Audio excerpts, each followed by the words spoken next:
பரிசுத்த யோவான் எழுதின சுவிசேஷம் 11ஆம் அதிகாரம் 14ஆம் வசனம் முதல் சில வசனங்களை வாசிக்கிறேன், கவனியுங்கள். யோவான் 11ஆம் அதிகாரம் 14ஆம் வசனம் முதல்.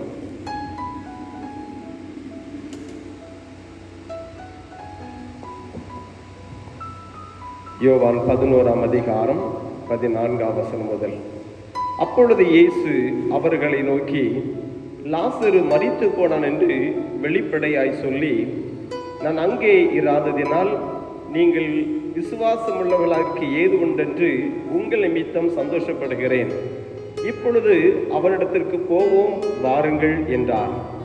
அப்பொழுது திதிமு எனப்பட்ட தோமா மற்ற சீஷர்களை நோக்கி, அவரோடே கூட மரிக்கும்படி நாமும் போவோம், வாருங்கள் என்றான். இயேசு வந்தபோது அவன் கல்லறையில் வைக்கப்பட்டு 4 நாள் ஆயிற்று என்று கண்டார். பெத்தானியா ஊர் எருசலேமுக்கு சமீபமாய் ஏறக்குறைய 2 மைல் தூரத்தில் இருந்தது. யூதரில் அநேகர் மார்த்தாள், மரியாள் என்பவருடைய சகோதரனை குறித்து அவர்களுக்கு ஆறுதல் சொல்லும்படி அவரிடத்தில் வந்திருந்தார்கள்.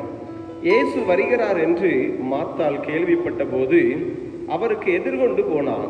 மரியாளோ வீட்டிலே உட்கார்ந்திருந்தாள். மார்த்தாள் இயேசுவினிடத்தில் வந்து, ஆண்டவரே, நீர் இங்கே இருந்தீரானால் என் சகோதரன் மரிக்க மாட்டான். இப்பொழுதும் நீர் தேவனிடத்தில் கேட்டுக்கொள்கிறது எதுவோ அது தேவன் உமக்கு தந்துருள்வார் என்று அறிந்திருக்கிறேன் என்றார். இயேசு அவளை நோக்கி, உன் சகோதரன் உயிர் தெழுந்திருப்பான் என்றார். அதற்கு மார்த்தாள், உயிர்த்தெழுதல் நடக்கும் கடைசி நாளிலே அவனும் உயிர் தெழுந்திருப்பான் என்று அறிந்திருக்கிறேன் என்றார். இயேசு அவளை நோக்கி, நானே உயிர்த்தெழுதலும் ஜீவனுமாய் இருக்கிறேன். என்னை விசுவாசிக்கிறவன் மரித்தாலும் பிழைப்பான். உயிரோடு இருந்தனை விசுவாசிக்கிற எவனும் என்றென்றைக்கும் மறியாமலும் இருப்பான். இதை விசுவாசிக்கிறாயா என்றார். அதற்கு அவள், ஆம் ஆண்டவரே, நீர் உலகத்தில் வருகிறவன தேவகுமாரனாய் கிறிஸ்து என்று நான் விசுவாசிக்கிறேன் என்றார். இவைகளை சொன்ன பின்பு அவள் போய் தன் சகோதரியாக மரியாளை ரகசியமாய் அழைத்து, போதகர் வந்திருக்கிறான், உன்னை அழைக்கிறார் என்றாள் என்பது. பாடம் முடிந்தது. கிறிஸ்துக்குள் அன்பானவர்களே, ஆண்டவரும் இரட்சகருமாக இயேசு கிறிஸ்துவின் இனிதான நாமத்தினாலே அன்போடு வாழ்த்துகிறேன். இந்த குணமளிக்கும் தெய்வீக ஆராதனையிலே வந்திருக்கிற நம்மை ஆண்டவர் பலப்படுத்துவாராக. அன்புக்குரியவர்களே, வாசிக்கப்பட்ட திருமறை பகுதியிலே யோவான் 11ஆம் அதிகாரம் 25ஆம் வசனத்தை யாராவது ஒருவர் வாசிக்கலாம். இயேசு அவளை நோக்கி, நானே உயிர்த்தெழுதலும் ஜீவனுமாய் இருக்கிறேன். என்னை விசுவாசிக்கிறவன் மரித்தாலும் பிழைப்பான். அன்புக்குரியவர்களே, என்னை விசுவாசிக்கிறவன் மரித்தாலும் பிழைப்பான். கிறிஸ்து மீது நம்பிக்கை உள்ளவர்களாக வாழ வேண்டும் என்பதை ஆண்டவர் கற்றுக் கொடுக்கிறார். ஆண்டவராக இயேசு கிறிஸ்து மீது நம்பிக்கை உள்ளவர்களாக நாம் வாழ வேண்டும். ஏன் என்று சொன்னால், அவர் உயிர்த்தெழுதலும் ஜீவனுமாய் இருக்கிறவர். உயிர்த்தெழுதலும் ஜீவனுமாக இருக்கிறவர். ஆகவே அவரை விசுவாசிக்கிறவன் மரித்தாலும் பிழைப்பான் என்று எழுதப்பட்டிருக்கிறது. அங்கு லாசரு, மார்த்தாள், மரியாள் என்ற இந்த ஒரு சிறிய ஒரு குடும்பம். இந்த குடும்பத்திலே ஆண்டவருடைய ஐக்கியம் இருந்தது. ஆண்டவர் அநேக நாட்கள் அந்த பகுதிக்கு வரும் பொழுதெல்லாம் ஒரு இல்லங்களுக்கு செல்வது வழக்கம். ஆக லாசர் நல்ல ஒரு சிநேகிதனாக மாறிவிட்டார். அப்படிப்பட்ட ஒரு குடும்பம். சிநேகிதன் ஆபத்து காலத்திலே உதவ வேண்டும். அன்பானவர்களே, சகோதரனும் ஆபத்து காலத்திலே உதவ வேண்டும். இந்த நிலைகளிலே பார்க்கும் பொழுது ஆண்டவர் இந்த லாசர் மரித்து போனான், பலவீனப்பட்டு இருக்கிறார் என்ற செய்தி கேட்ட பொழுது உடனடியாக போகவில்லை. ஒருவேளை அது என்ன சிநேகிதன் அப்படின்னு நினைக்கலாம். ஆனால் அங்கே ஒரு காரியம் இருந்தது என்பதை 11ஆம் அதிகாரத்திலே பார்க்கும் பொழுது 15ஆம் வசனத்திலே சொல்கிறார். நான் அங்கே இராததினால் நீங்கள் விசுவாசம் உள்ளவர்கள் ஆகிறதற்கு ஏது உண்டென்று உங்கள் நிமித்தம் சந்தோஷப்படுகிறேன் அப்படிங்கிறார். அப்போ நான் அங்கே இராததினால், நான் அங்கே இல்லாததுனால மரித்து போனான். இப்போ மரித்து போனான் அப்படின்னு செய்தி கேள்விப்படுகிறது. ஆனாலும் அங்கே பார்க்கும் பொழுது நீங்கள் விசுவாசம் உள்ளவர்களுக்கு ஏதுவாகுவதற்காக நான் சந்தோஷப்படுகிறேன் என்று சொல்கிறார். அப்படியானால் அங்கே ஏதோ ஒரு காரியம் நடைபெறப் போகிறது. அழுகை களிப்பாக மாறப்போகிறது. அப்படியானால் ஆண்டவர் இவர்களிடத்தில் எதிர்பார்க்கிற காரியம் என்ன? மார்த்தாள் மரியாளிடத்திலே ஆண்டவராக இயேசு கிறிஸ்து எதை எதிர்பார்க்கிறார்? இப்படி ஒரு கான்வர்சேஷன் தேவையா அப்படின்னு நினைக்கலாம். அவர் தேவை. ஏனென்றால் அவருடைய எதிர்பார்ப்பு என்ன? இழப்புகள் மத்தியிலும் நம்பிக்கை இருக்கிறதா என்று எதிர்பார்க்கிறார். இழப்புகள் மத்தியிலும், இழந்து போன நிலையிலும் நம்பிக்கை இருக்கிறதா என்பதை எதிர்பார்க்கிறார். ஆகவேதான் மார்த்தாளிடத்திலே இவ்விதமாக பேசிக் கொண்டிருக்கிறார். அதற்கு பின்பதாக மரியாளிடத்திலே பேசுகிற காரியம் அதுதான். ஆகவே இழப்புகள் மத்தியிலும் என் மீது நம்பிக்கை வைத்திருக்கிறார்களா என்ற ஒரு கேள்வியை ஆண்டவர் இங்கே எதிர்பார்த்தார்.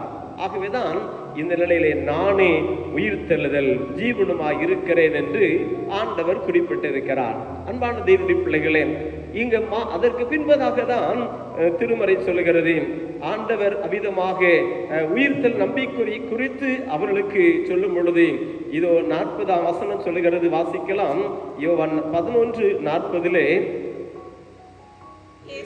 இயேசு அவளை நோக்கி, நீ விசுவாசித்தால் தேவனுடைய மகிமையை காண்பாய் என்று நான் உனக்கு சொல்லவில்லையா? நீ விசுவாசித்தால் நீ தேவனுடைய மகிமையை காண்பாய் என்று நான் உனக்கு சொல்லவில்லையா அப்படிங்கிறார். அப்போ ஆண்டவர் இவர்களிடத்தில் எதிர்பார்த்த காரியம் என்ன? இழந்து போனான், அழுது கொண்டிருக்கிறார்கள், அநேகர் ஆறுதல் சொல்ல வந்திருக்கிறார்கள். இந்த நிலையிலும் என்னை நேசிக்கிறாயா, என்னிடத்தில் அன்பு கூறுகிறாயா, என்னை விசுவாசிக்கிறாயா என்ற ஒரு நிலையை ஆண்டவர் எதிர்பார்க்கிறார். ஆகவேதான் கடைசியாக சொல்லிவிட்டார், இப்பொழுது ஆண்டவர் அந்த கல்லறையை திறக்க போக முடியாத சொல்லியிருக்கிறார். லாசரு உயிர்த்தெழுந்து வரப்போகிறான். அப்போ அதற்கு முன்பதாக கேட்கிறார், நீ விசுவாசித்தால் தேவனுடைய மகிமையை காண்பாய். அன்புக்குரிய தேவனுடைய பிள்ளைகளே, கிறிஸ்துவின் மீது நம்பிக்கை, அது விசுவாசம் என்பது நமக்கு இருக்குமானால், அது எந்த நிலையிலே? இழப்புகள் நிலையிலும் அந்த நம்பிக்கை இருக்குமானால் திரும்ப பெற்றுக் கொள்கிறோம். இதைதான் ஆண்டவர் நமக்கு கற்றுக் கொடுக்கிறார்.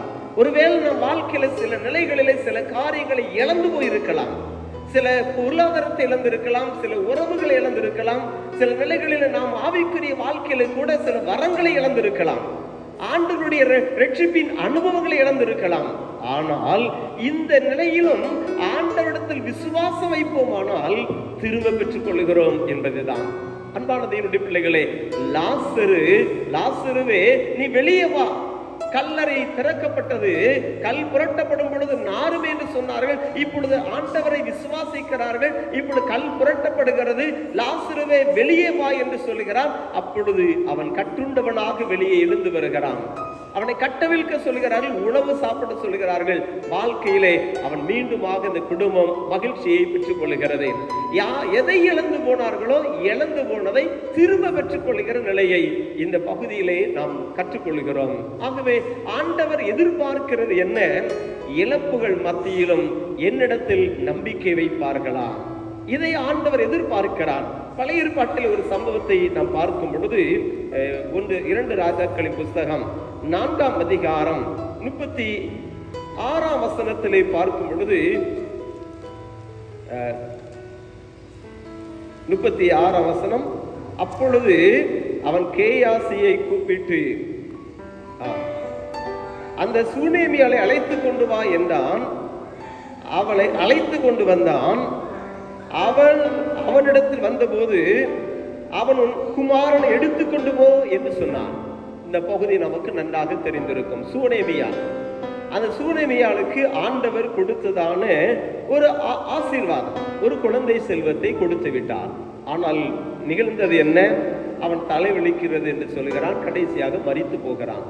இப்பொழுது என்ன செய்தால் என்று பார்க்கும் பொழுது அவனை மேல் வீட்டிலே கிடத்திவிட்டு கதவை பூட்டிவிட்டு அவ்விதமாக ஒரு வேலைக்காரனை கணவனிடத்தில் கேட்டு வாங்கி அந்த வேலைக்காரனோடு கூட கேயாசியை அங்கே பார்க்கும் பொழுது எலிசாவை சந்திக்கும்படியாக கடந்து செல்கிறார்.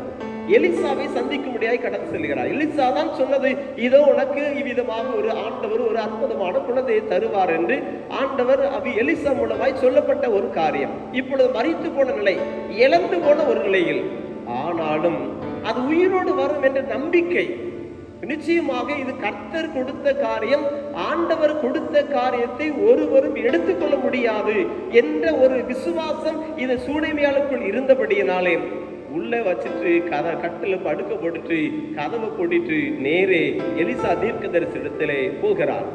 எது என்ன காரியம் யாரிடத்திலும் பகிர்ந்து கொள்ளவில்லை. நேரடியாக எலிசா தீர்க்கதரிசி போகிறார். எலிசா கேட்கிறார், எப்பா இந்த கேயாசி அனுப்புகிறேன், இல்ல நீர் வா. அப்படியானால் கர்த்தருடைய தீர்க்கதரிசி என்ற நிலையிலே ஆண்டு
இருக்கிறான்.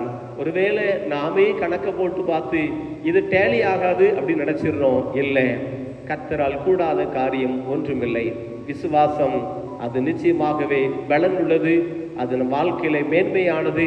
அந்த விசுவாசம், கர்த்தரிடத்தில் கொண்ட விசுவாசம் நிச்சயமாகவே நாம் ஆண்டவரை மகிமைப்படும்படியாக நம்மை நடத்தும் என்பதிலே சந்தேகமே கிடையாது. கர்த்தர் தாமே அப்படிப்பட்ட கிருபைகளை, ஆசீர்வாதங்களை நம் வாழ்க்கையிலே தந்தருள்வாராக. ஆமென்.